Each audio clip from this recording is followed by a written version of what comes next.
আমি যখন ঢাকা কলেজে পড়ি তখন আপনার এখানে ছিল একটা ইনস্টিটিউট সম্ভবত, এবং আমার দু একজন বন্ধু বান্ধব তারা তখন এখানে থাকতেন, হোস্টেলে থাকতেন বা পড়তেন।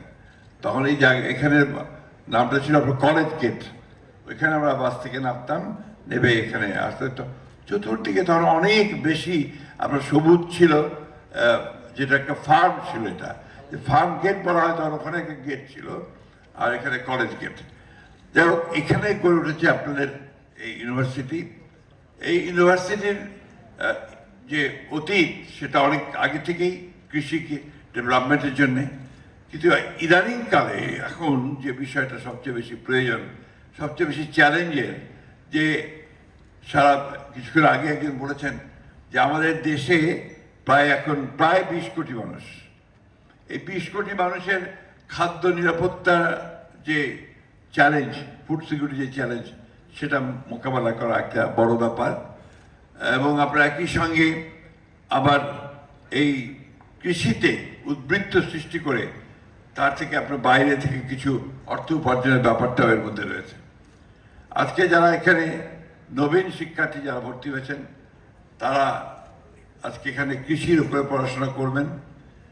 আমি দেখেছি যে কৃষির উপরে যারা পড়াশোনা করেন তারা অনেকেই কিন্তু কৃষি লাইনে থাকেন না, বিসিএস দেন, বিসিএস দিয়ে আপনারা চলে যান, কেউ আপনার পুলিশ অফিসার হন, কেউ ডিসি হন, অনেকে আপনার অন্যান্য লাইনেও চলে যান। তো এটাই স্বাভাবিক, কারণ সেই জবগুলো অনেক বেশি আপনার আকর্ষণীয়। তবে আমার কাছে একটা জিনিস মনে হয়, যেটা আমি সবসময় মনে করি, যে কৃষিতে যারা কাজ করেন, সেটা শিক্ষার্থী হোক, শিক্ষক হোক, অথবা আপনার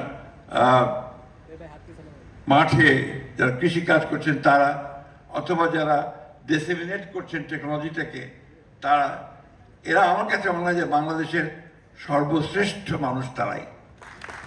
এই জন্য মনে হয় যে আমি আমার অভিজ্ঞতা থেকে দেখেছি, আমি দীর্ঘ অনেক বয়স হয়েছে, অভিজ্ঞতা দেখেছি, এই মানুষগুলোর বেশিরভাগই হচ্ছে আপনার খুব আন্তরিক। তাদের গায়ে একটা আপনার এই মাটির গন্ধ আছে, এটা সবসময় পাওয়া যায়, এবং তার মাটিটাকে ভালোবাসে। আমার এই জিনিসটা আমি সবসময় বলতে চাই, যে আন্তরিক, দেশপ্রেম, এবং তারা সত্যিকার অর্থে কাজ করেন। আজকে এখানে অনেকে আছেন সামনে, যাদের আমি চিনি অনেকদিন ধরেই, যখন কৃষি মন্ত্রণালয়ে কাজ করছি সেই সময় দেখেছি, এখানেও দেখেছি, আমার বিভিন্ন জায়গায় যাওয়ার সুযোগ হয়েছে। আমি দেখেছি যে যারা প্রায় এই কৃষিতে কাজ করেন তারা সবচেয়ে বেশি দেশটাকে ভালোবাসেন, দেশের জন্য কাজ করেন। আজকে চ্যালেঞ্জ অনেক বড়, আমি শিক্ষার্থীদের উদ্দেশ্যে বলছি। এই চ্যালেঞ্জটা হচ্ছে যে বাংলাদেশের জন্য আরো বেশি, যে আমরা দীর্ঘ 15 বছর, লাস্ট 15 ইয়ার্স, আমাদের ইকোনমিটা একদম র্যাভিশ, ধ্বংসপ্রাপ্ত হয়েছে, একেবারে ভেঙে দিয়েছে, চুরমার করে দিয়েছে। এখন এটাকে নতুন করে গড়ে তোলাটা খুবই বড় চ্যালেঞ্জের। এবং আজকে যারা শিক্ষার্থী, তাদের সামনে ভবিষ্যৎটাও খুব বড় চ্যালেঞ্জের, কারণ এখানে চতুর্দিকে একটা অনিয়ম, চতুর্দিকে একটা অস্থিতিশীলতা, সবগুলো ইনস্টিটিউশনকে ভেঙে ফেলা হয়েছে, এগুলোকে আবার রিবিল্ড করতে হচ্ছে।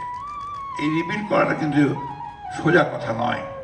এটা করার জন্যে যে পরিমাণ দৃঢ়তা দরকার, যে পরিমাণ সাহস দরকার, যে পরিমাণ প্রজ্ঞা দরকার, ভিশন দরকার, সেটা আমাদের নেতার আছে বলে আমরা মনে করি। আমাদের তারেক রহমান সাহেবের সেই ভিশন আছে, এবং যেই জন্যই তিনি প্রথমে বিদেশ থেকে যখন নির্বাসনের পরে ফিরে আসলেন, এসে কিন্তু তিনি নেমেই একটা কথা বলেছেন, যে কথাটা হচ্ছে কি, যে I have a plan, I have a plan. এই প্ল্যান কথাটার অর্থটা, আমার একটা পরিকল্পনা আছে, সেই পরিকল্পনা হচ্ছে রাষ্ট্রটাকে তৈরি করবার, রিবিল্ড করবার, মেরামত করবার, এবং তাকে আবার উঁচু জায়গায় নিয়ে যাওয়ার। আমরা তারেক রহমান সাহেবের নেতৃত্বে কাজ করছি, এবং কাজগুলোর মূলটাই হচ্ছে আপনার যে আমাদের এই ভাঙা জিনিসগুলোকে ঠিকঠাক করে আবার সেটাকে টেনে উপরে তোলা। এখানে ডক্টর মাহাদিন আলম আছেন, তিনি আমাদের সঙ্গে দীর্ঘদিন ধরে কাজ করছেন। আমরা দেখেছি তার মধ্যে একটা সৃষ্টির একটা ব্যাপার আছে, ক্রিয়েটিভ একটা ব্যাপার আছে। আজকে ক্রিয়েটিভিটিটা আপনাদের সকলের দরকার। আমি মনে করি যে আপনারা এই ক্রিয়েটিভিটি থেকেই বাংলাদেশকে নতুন করে গড়ে তুলতে পারবেন। আগে আমরা যেভাবে চিন্তা করতাম, আমরা যারা বয়স্ক মানুষ, আমিও শিক্ষকতা করেছি দীর্ঘদিন ধরে, আমরা যে জিনিসগুলো পড়াতাম বা পড়তাম তার থেকে এখন কিন্তু অনেক পরিবর্তন হয়েছে। টেকনোলজির পরিবর্তন হয়েছে, নতুন নতুন চিন্তা ভাবনা জ্ঞানের পরিবর্তন এসছে। এগুলোকে রপ্ত করে সামনের দিকে এগিয়ে নিয়ে যাওয়া।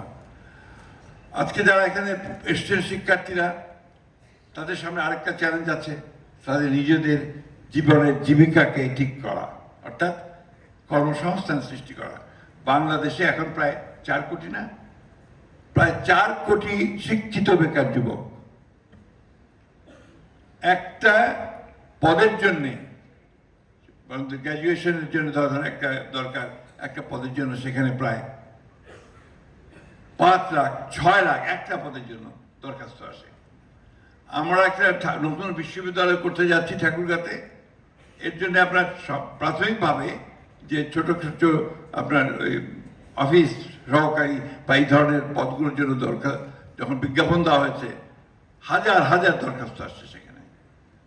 এই যে আনএমপ্লয়মেন্ট, এই আনএমপ্লয়মেন্টকে তো আমরা রাতারাতি মুহূর্তের মধ্যে শেষ করা যাবে না। এটার জন্য আমাদেরকে নতুন করে কাজ করতে হবে। যে কারণে আমাদের নেতা জনাব তারেক রহমান সাহেব, তিনি আজকে সম্পূর্ণ নতুন চিন্তা ভাবনা করছেন। তিনি চিন্তা ভাবছেন যে গোটা অর্থনীতিকে কিভাবে সাজানো যায় যাতে করে সবচেয়ে বেশি কর্মসংস্থান সৃষ্টি হয়। যে কারণে ক্রিয়েটিভ ইকোনমি বলে তিনি একটা শুরু করেছেন কাজ, যেটাতে আমরা কামার, কুমোর, তাঁতি, গায়ক, খেলোয়াড় সকলকে সাধারণত সম্পৃক্ত করতে পারবো, সেখানে তার কর্মসংস্থানে আমরা সহযোগিতা করতে পারবো। আমরা একই সঙ্গে যেন আমরা স্কিল ট্রেনিং দিয়ে, কারিগরি শিক্ষা আরও বেশি করে দিয়ে, টেকনিক্যাল ট্রেনিং দিয়ে আমরা যেন আমাদের ছেলেমেয়েদেরকে বিদেশে পাঠাতে পারি কাজের জন্য, সেই চেষ্টাটা আমাদের শুরু হয়েছে ইতিমধ্যে। এগুলো করার জন্য এখন যে অবস্থা, তাতে করে শুধু বিএ এমএ পাস করলে কিন্তু আপনার কোনো কাজ হবে না।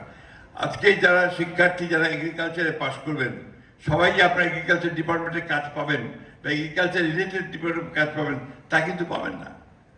আপনাদেরকে ইতিমধ্যে আমি জানি অনেকেই এগ্রিকালচার রিলেটেড, একজন রিলেটেড বিজনেসে অনেক ভালো করেছেন, যেটা এখন খুব বেশি প্রয়োজন বলে আমার কাছে মনে হয়। আমি আপনার অ্যাগ্রো বেসড যে সমস্ত ইন্ডাস্ট্রি, এগুলোর দিকে আপনার যোগ দেওয়া হয়েছে এবং ইতিমধ্যেই উত্তরাঞ্চলকে এবং দক্ষিণাঞ্চলকে ঘোষণা করা হয়েছে এটাকে এগ্রিকালচার হাব তৈরি করা হবে, অর্থাৎ সেখানে ইন্ডাস্ট্রিগুলোকে তৈরি করা হবে।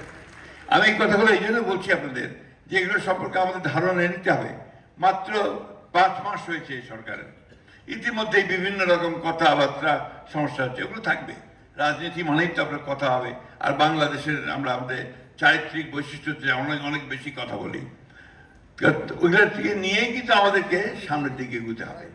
এই সামনের দিকে এগিয়ে যাওয়াটা কঠিন কাজ নয়, যদিও মনে হয় কঠিন, কিন্তু কঠিন কাজ নয়। বিশেষ করে এবার আমাদের যে জেনজি যারা যারা তরুণ শিক্ষার্থী, তারা যে একটা অসাধারণ কাজ করতে পেরেছে, যে একটা জগদ্দল পাথর ফ্যাসিস্ট হাসিনাকে তারা তাদের আন্দোলনের মধ্য দিয়ে সরাতে পেরেছে, এটা তাদেরকে আমি সেই জন্য আন্তরিকভাবে ধন্যবাদ জানাই, কৃতজ্ঞতা জানাই। একই সঙ্গে যারা শহীদ হয়েছে তাদের প্রতি আমার শ্রদ্ধা জানাই। 17 বছর ধরে আমরা এই আন্দোলন করেছি, আমি নিজে এই আন্দোলনের শরিক ছিলাম সবসময়। মহাজন ছিল, আমাদের গুম হয়েছে আনিসুর, আমাদের তুলি, সে দীর্ঘ আন্দোলন করেছে সেই গুম হয়ে যাওয়া পরিবারগুলোকে সঙ্গে নিয়ে।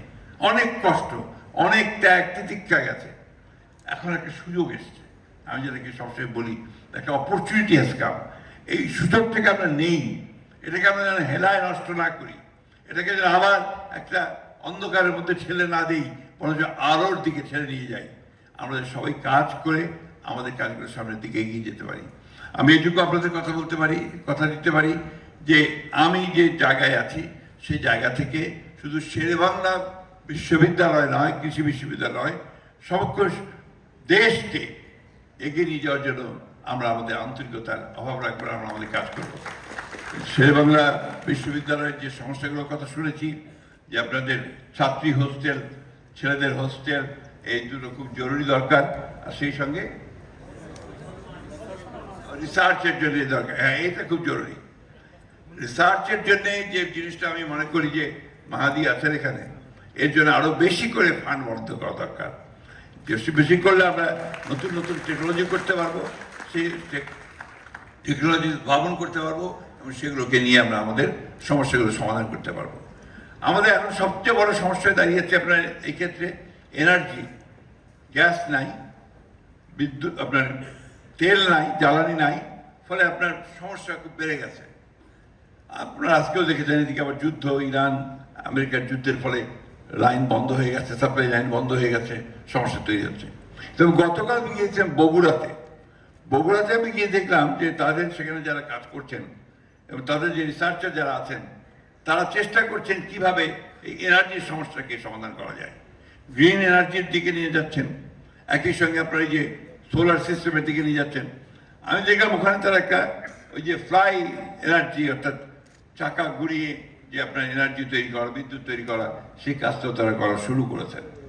এই সবগুলো আমাদেরকে মাঠে নিয়ে যেতে হবে, মাঠে নিয়ে গিয়ে কৃষকদের সঙ্গে এবং একই সঙ্গে যারা আপনার শিল্প প্রতিষ্ঠান করছেন সেই সব জায়গায় গিয়ে নিয়ে আমাদেরকে তাদেরকে উপকারটা পাওয়াতে হবে।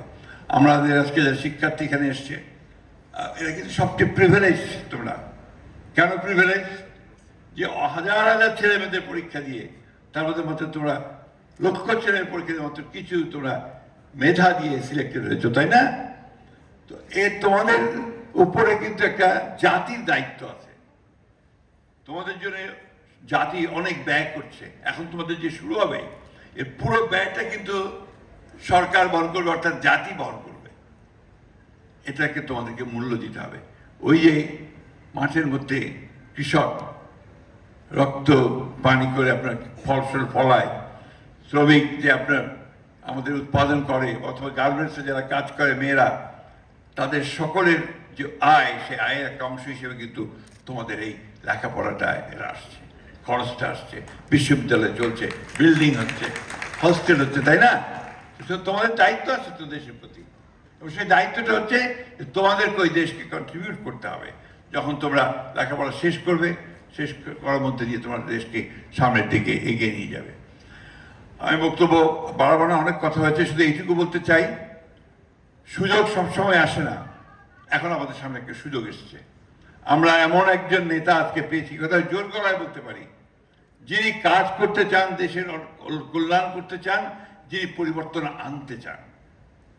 তাকে আমাদেরকে সহযোগিতা করতে হবে আমাদের কাজের মধ্য দিয়ে, আমাদের কর্ম। আমরা যে যেখানে আছি, ছাত্ররা পড়াশোনা করবে, শিক্ষক সাহেব তারা পড়াবেন, গবেষকরা গবেষণা করবে, এবং যে যেখানে আছি আমরা সেই করে কাজ করি। কাজ করলেই আমরা কিন্তু আপনার দেশটাকে এগিয়ে নিয়ে যেতে পারবো। আমি আপনাদের সকলকে আমাকে আজকে এখানে ধন্যবাদ জানানোর জন্য আমি কৃতজ্ঞতা জানাচ্ছি। সেই সঙ্গে একটা জিনিস অনুরোধ করব, রাজনীতি আমরা সবসময় করি, থাকবে, রাজনীতি না থাকলে তো দেশ চলবে না। এই জন্য লড়াই করেছি গণতন্ত্রের জন্য দীর্ঘ বছর, কিন্তু সেটা যেন নেগেটিভ না হয়, it should be positive always, যে দেশের কল্যাণের জন্য, মানুষের কল্যাণের জন্য, রাষ্ট্রের কল্যাণের জন্য। আমাদের এই ছেলেমেয়েরা যখন পাশ করে ঘুরে বেড়ায় আমাদের কাছে প্রায় আসে, এসে স্যার চাকরি চাই। চাকরি কোথায়? চাকরি তো নাই। তো ওই চাকরি তৈরি করতে হবে নিজেদেরকে। আমরা কেন এখনই চিন্তা করি না যে আমি নিজেই একটা এমপ্লয়মেন্ট করব, আমি একটা ইন্ডাস্ট্রি করব, অ্যাগ্রোবেস ইন্ডাস্ট্রি করব, আমি একটা এগ্রিকালচার ফার্ম করব, একটা পোলট্রি করব, তাহলে কিন্তু অনেকটা সেই অবস্থা কেটে যাবে।